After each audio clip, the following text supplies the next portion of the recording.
Cuando mi hijo Ricardo me llamó, no fue para darme mi boleto de avión, sino para decirme con esa voz fría de forastero: «Ay, mamá, por Dios, no seas dramática».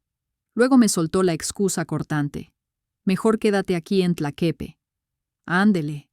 Sentí que la birria hirviendo se enfriaba en mi estómago.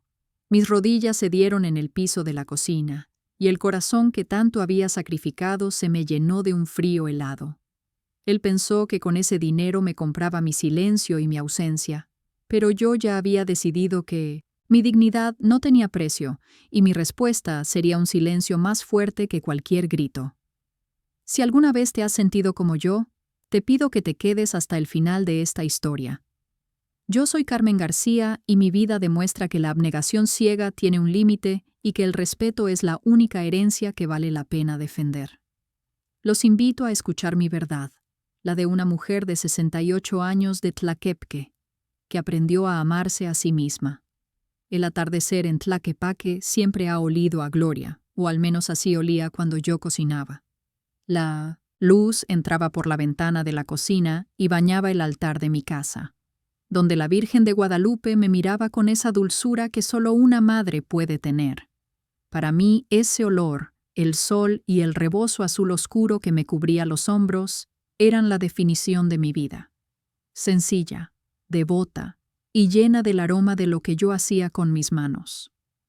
Esa tarde me movía entre el fogón con una energía que no correspondía a mis 68 años, pero que me nacía del corazón. Estaba preparando el platillo favorito de Ricardo.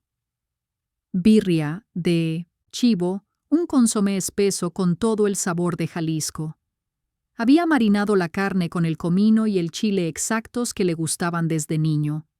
Siempre he creído que el amor no se dice, se guisa, y cada cucharada de consomé era un porteo, porque Ricardo nunca me pidió. Puse el último manojo de cilantro fresco. Él vendría en un rato, me había dicho, para hablar de los detalles finales de la boda. Mientras esperaba, mis manos no podían quedarse quietas. Saqué la tela que había estado guardando, la más fina, esa que compré, con las moneditas que junté vendiendo atole en el mercado, y di una puntada más al rebozo de boda. Era un regalo para Sofía, su prometida, una puntada por cada sacrificio, por cada noche sin dormir. Yo me decía que con ese rebozo ella entendería un poco de qué estaba hecha la mujer que le entregaba a su hijo. Mi ansiedad no venía de la costura, sino de la otra cosa que faltaba. Mi hija menor, Elia, entró a la cocina con ese aire cauteloso que usan mis hijos cuando van a tocar un tema delicado. Su voz era un susurro entre el vapor. Me preguntó sin verme a los ojos si Ricardo ya me había enviado mi boleto de avión para Puerto Vallarta y la reservación del hotel. La estufa se sentía caliente, pero mi pecho frío. Le respondí que aún no, mi hija, pero que seguramente estaba a punto. Le expliqué que Ricardo estaba muy ocupado, inmerso en su vida de ciudad grande y con los preparativos de una boda tan lujosa. Intentaba sonar tranquila, pero sabía que no la engañaba. Elia me conocía. Sabía que esa pequeña fisura en mi voz era el inicio de un temblor. Ricardo es muy ocupado, me dije a mí misma, repitiéndolo como una oración para convencerme, pero la verdad me dolía en el estómago, apretándome como un nudo frío, justo donde debería estar el calor de la birria. El día de la boda se acercaba. Los primos, los tíos, los vecinos, todos me preguntaban. Y yo, Carmen García, la madre que había puesto el corazón y el alma por ese hijo, era la única que no tenía un papel que dijera que era bienvenida. Era la única en la oscuridad, esperando que la luz de Ricardo por fin la alcanzara. Y con ese pensamiento, la nostalgia de la birria se convirtió en un presagio amargo, un nudo que no me dejaba tragar. Ella salió de la cocina dejándome sola con mis ollas y mi ansiedad. No le dije la verdad completa, que la semana pasada Ricardo me había dicho con un tono de voz que no le conocía, que no me preocupara, que él estaba a cargo de por todo, pero ese, por todo, por de él se sentía como por nada por para mí. Recordar esa conversación me llevó inevitablemente a recordar el pasado, ese tiempo que ahora sentía tan lejano como una vida que no me pertenecía. Siempre fuimos solo Ricardo y yo después de que su padre murió. Yo era joven y él era mi único motor. Y mi promesa, la que le hice a Dios y a mí misma, fue: a muchacho no le va a faltar nada. Tendrá la vida que su papá y yo nunca tuvimos. Esa promesa me costó todo. Yo tenía un pequeño terreno, una parcelita en las afueras de Tlaquepaque, una herencia de mi abuela, mi única seguridad, para que Ricardo estudiara en la Universidad de Guadalajara, y para su primer intento fallido de cruzar al otro lado, hipotequé. Esa parcela es una inversión, jefa, me decía él con ese brillo en los ojos que me hacía creer en el futuro. La sacaré de pobre. Y en efecto, por un tiempo sentí que la sacaba. Fueron 20 años de remesas constantes, de billetes que llegaban con un olor a humedad y a esfuerzo. Cada billete lo convertía en ladrillos para mi casa, en la educación de Elia, en medicinas. Yo vivía con lo mínimo, pero mi corazón se inflaba de orgullo. Cuando venía a verme, se sentaba a mi lado en la sala y me tomaba las manos, las que ya estaban marcadas por la vida, y me decía que yo era su Virgencita de Guadalupe personal. Ese era el contrato no escrito de nuestra familia, mi abnegación por su respeto y gratitud. Pero las cosas habían cambiado desde que apareció Sofía. La primera señal de que ese contrato se estaba rompiendo fue hace meses, cuando hablamos por teléfono sobre la ropa que usaríamos en la boda. Me dijo con una voz muy dulce, pero con una dureza que me raspó, que quizás sería mejor que usara un vestido menos folclórico en Puerto Vallarta. Dijo que el rebozo que yo estaba tejiendo era hermoso, pero que en el Port Resort por la gente era diferente, y que no querríamos que nadie se sintiera incómodo. Ella no quería que por desentonara. No lo dijo con maldad, pero me hizo sentir como si mi esencia, mi Jalisco querido, mi ser de madre de pueblo, fuera una vergüenza que ocultar. Le dije que mi rebozo siempre había sido mi orgullo. Cuando le conté a Ricardo, esa noche, él reaccionó, pero no para defenderme. Reaccionó para defenderla por paz, por de su nueva vida. «Ay, mamá, por Dios», me dijo con esa exasperación que te da un niño cuando ya no te necesita. «No seas dramática, es solo una fiesta. No todo es un melodrama contigo». Esas palabras me golpearon más fuerte que cualquier bofetada. Me llamó dramática por el mismo amor que él me había jurado.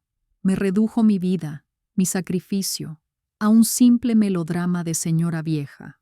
Me di cuenta en ese instante de que para él la boda no era, un acto de familia, sino un acto social. Y yo, su madre, era la invitada que arruinaría la foto.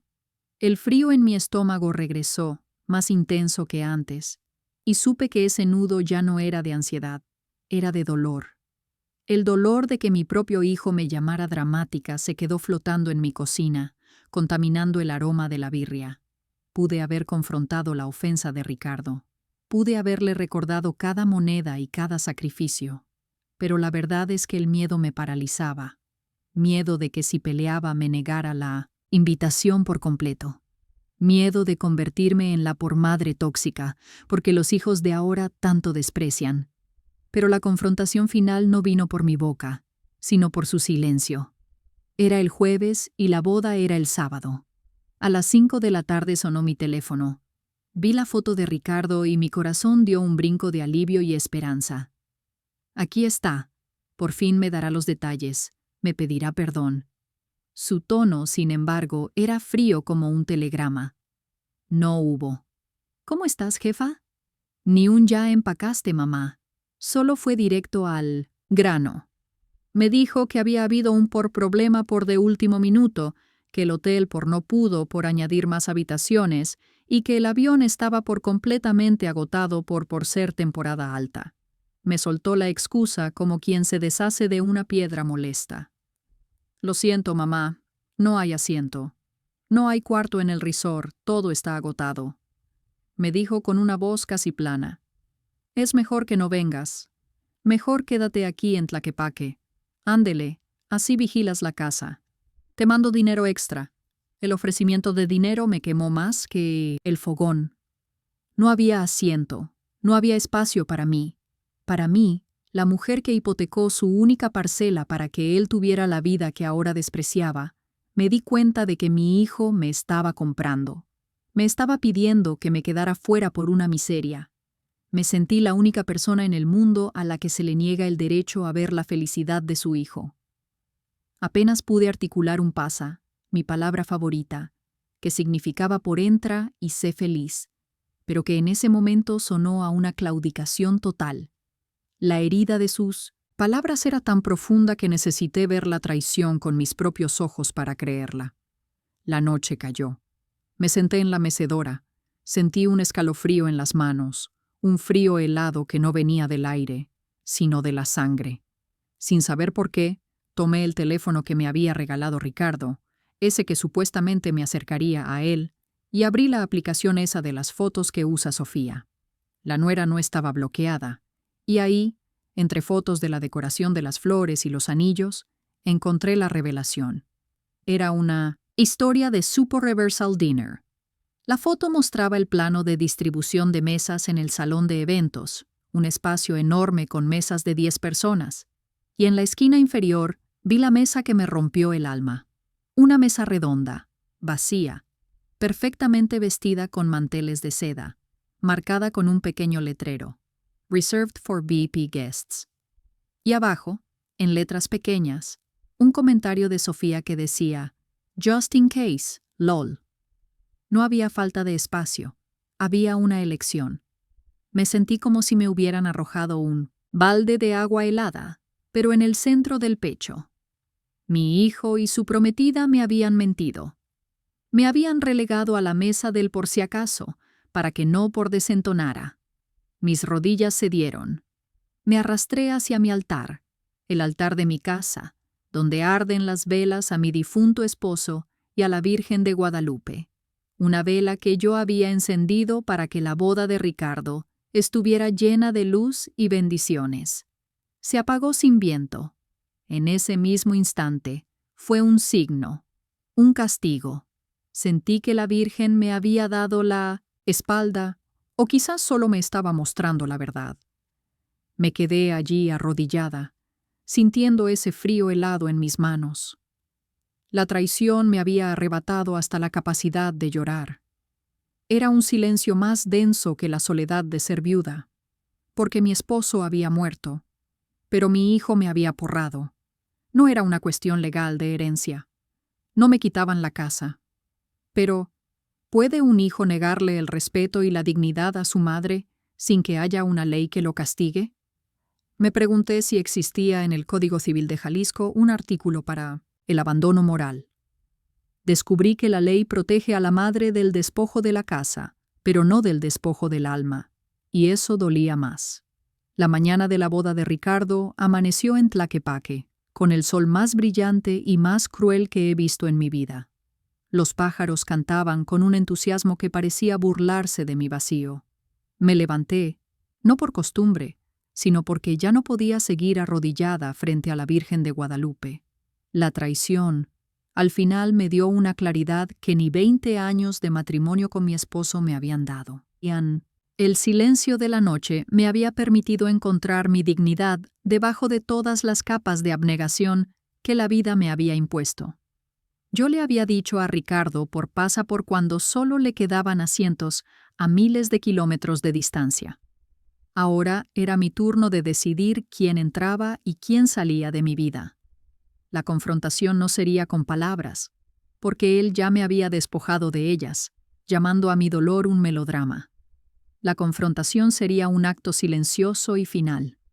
Fui a mi pequeña alcancía, donde guardaba mis últimos ahorros, lo que me quedaba para mi entierro y para pagar los impuestos de la casa.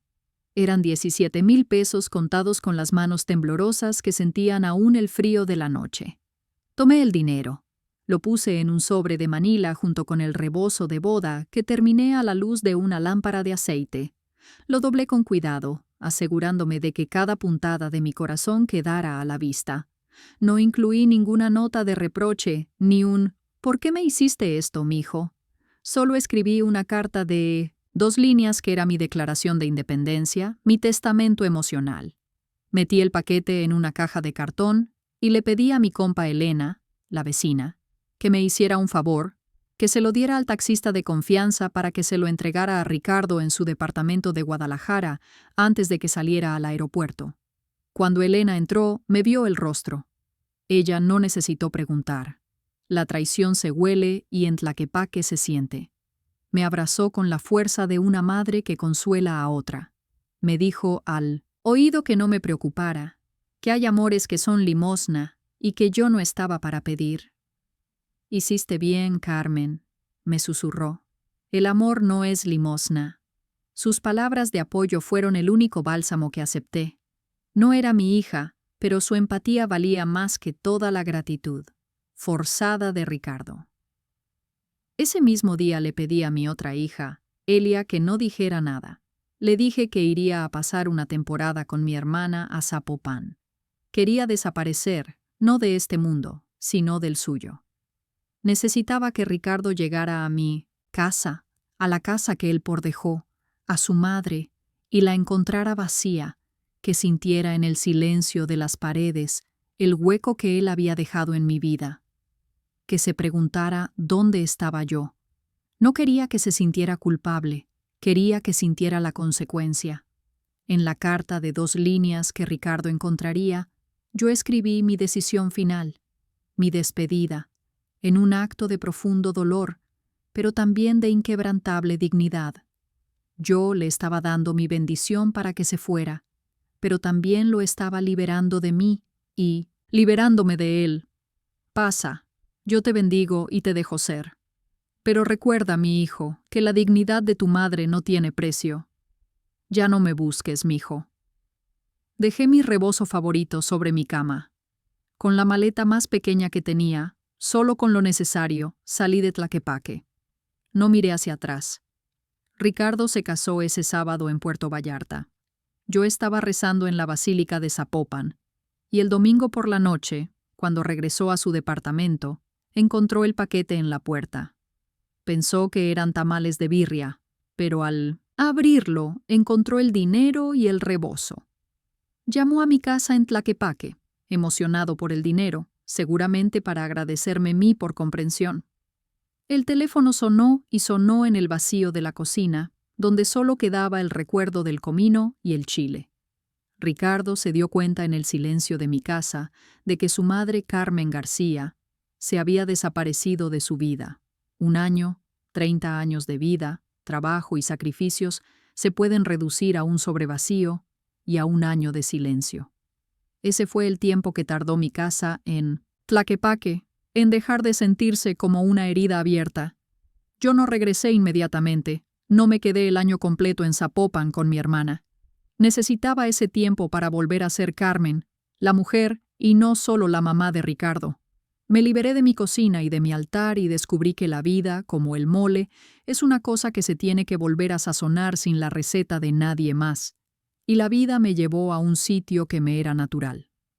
Seamos honestos, la birria de chivo no se lleva bien con los tamales de maíz, pero la cocina es cocina. 1 año después de que Ricardo me obligara a elegir entre mi dignidad y su boda, me encontraba de vuelta en Tlaquepaque, pero no en mi casa. Me instalé en un pequeño local alquilado en el mercado. No tenía el sol que entraba por la ventana, pero tenía el bullicio de la gente y la calidez del trabajo. Ahora yo era la señora de los tamales, de hoja de maíz y los atoles.